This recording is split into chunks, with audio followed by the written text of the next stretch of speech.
Hi there, I'm Simon Canton, and this week I'm going to be talking about all the stuff I've been up to in the writing world.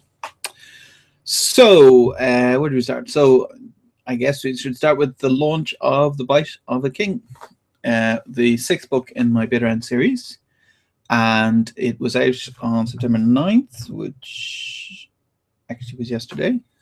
Time flies, I'm losing all track of time. So it went incredibly well. I had the most downloads I've ever had, or the most paid sales I've ever had for a book, which I will share, I guess. Most people don't share this kind of stuff, but I've decided I'm going to anyway. So, and there you can see this is midnight on the 9th when all the pre-orders went out. So it was 28 sales of The Bite of a King, went out in one big blip, and the next day there was 13. And today there's been one, but there's obviously some other books mixed in with that, since it's old titles.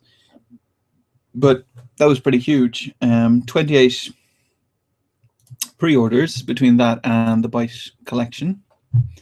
And yeah, it was pretty cool to finish off a series. And from all the feedback I've had a few other people emailing me in the meantime since last week, and they're all really happy with it and thought it was a good finish to the series. So I'm pretty chuffed about that.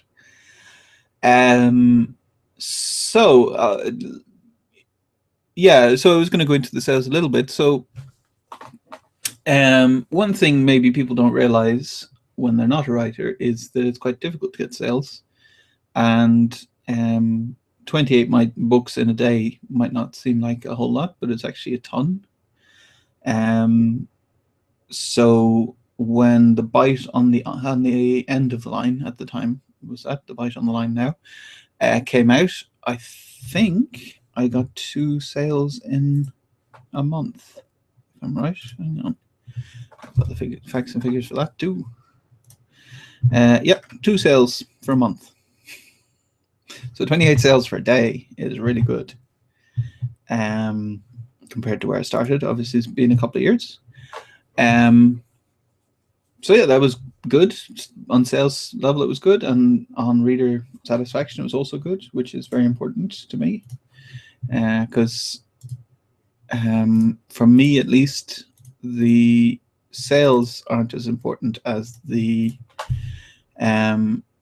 that people are happy with the series, because there's some people who have been reading it. Those 2 sales in the first month, I don't think either of them were friends and family, as far as I'm aware. I could be misremembering, but I don't think anyone were friends or family. There was 2 random strangers who decided to try out a new book by an unknown author, and one of them was Johan Dunkerken, I believe, unless I'm wrong, and he's still reading my books today. So hi, Johan, if you see this. I'm pretty sure. I'll have to double check now because I could be wrong, but I believe he's been reading me for 2 years or so. And I don't want to misrepresent him. I also got a review 2 years ago on The Small Nerd, which is a book blog, and she was very nice as well.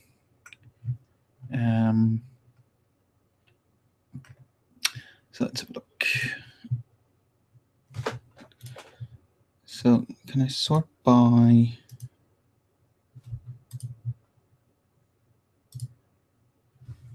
Oh, okay.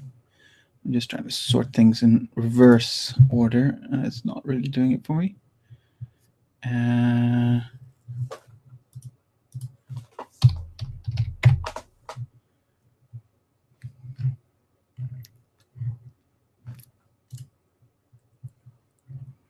Let's see. No, actually, sorry, I'm wrong. Johan has been with me for a long time. Sorry, I don't want to. But it's Tony Green who's been with me even longer. So hey, Tony. Hey to you too. Johan's been with me a long time though, and he's really enthusiastic and keeps me going big style, because he's really been a huge supporter, along with a lot of other people. I've been really lucky with my readers, that they're really supportive and keep me going. So yeah, that was The Bite of the King, and the Bite collection, which is all 6 books, came out yesterday as well, and that sold about 4 copies already. And not only that, but because I now have the complete collection, I've been looking for translators, and I got contacted by a translator who potentially might translate it into Spanish. So then I'll have the Bitter End book out in Spanish. That's through a service called BabelCube. So the estimate is about 200 days to translate the whole series, which I think is fair enough. It's a very big series.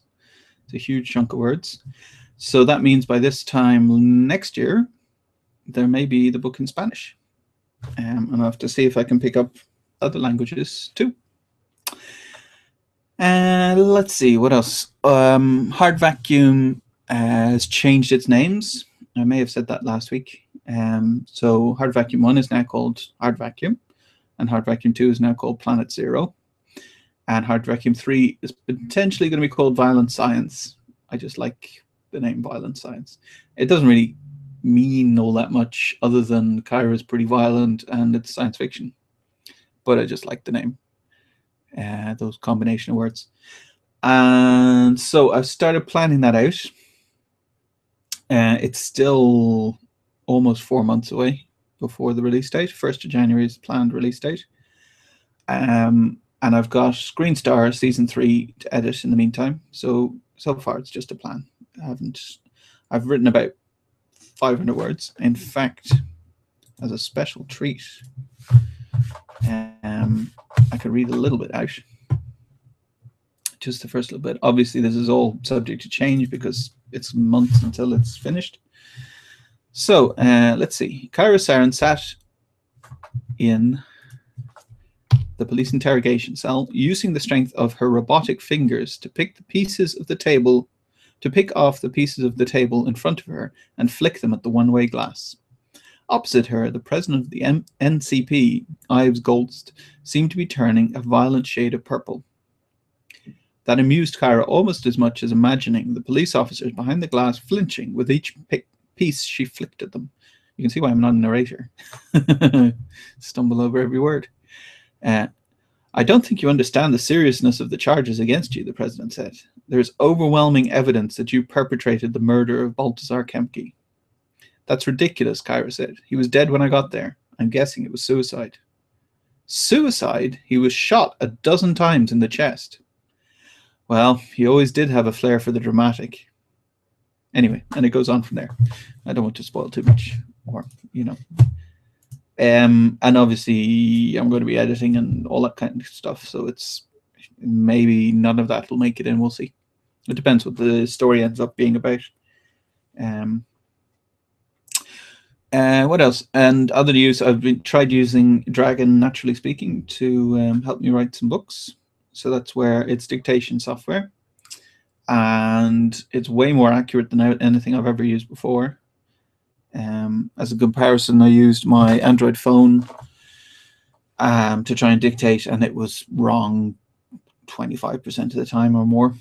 And this is the occasional word is wrong. So going back to the thing I just read out,